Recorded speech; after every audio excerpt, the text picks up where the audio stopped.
Hello everyone, welcome back to your history class. Today again we will be discuss about the people and their rebel of 1857 and after. And in our last discussion we already knew that the presence of East India Company affected the general mass of India. Okay, and what happened? The Nawabs started losing their power, the sepoys, the peasants, they all were exhausted and frustrated with the new rules and regulations introduced by Britishers.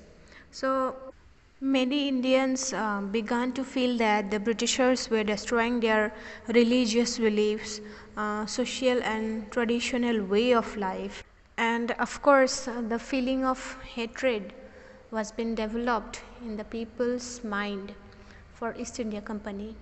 Today we are going to discuss about a mutiny became popular rebellion. The colonial system made the power of the state break down. A very large number of people begin to believe that they have a common enemy and rise up against the enemy at the same time.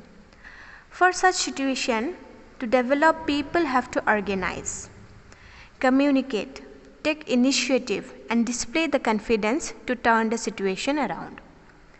As a result, in May 1857, a massive rebellion started that threatened the company's very presence in India. Sepoy mutinied in several places beginning from Meerut, and a large number of people from different sections of society rose up in rebellion.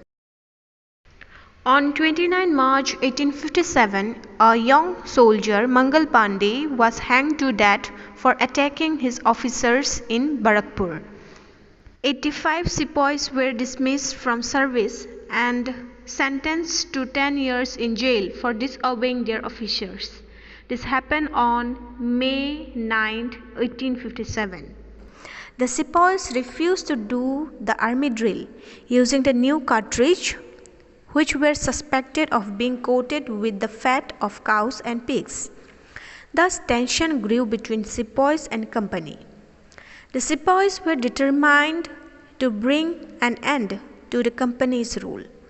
From Meerut they rushed to Delhi.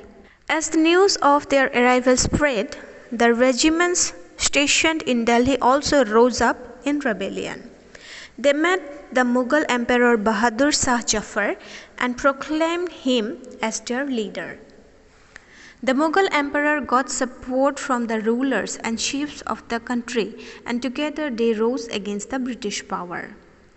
After the British were routed from Delhi, there was no uprising for a few days. Then a spurt of mutiny began. Regiment after regiment mutinied and took off to join other troops at nodal points like Delhi, Kanpur and Lucknow. After them, the people of the towns and villages also rose up in rebellion. Nana Sahib, the adopted son of late Peshwa Bajirao, who lived near Kanpur, gathered armed force and expelled the British garrison from the city. He proclaimed himself as Peshwa. He declared that he was a governor under Emperor Bahadur Shah Jafar. In Lucknow, Birjis Qadar and his mother, Begum Hazrat Mahal, took an active part in organizing the uprising against the British. In Jhansi, Rani Lakshmibai joined the rebel sepoys and fought the British along with Tatya Tope, the general of the Nana Sahib.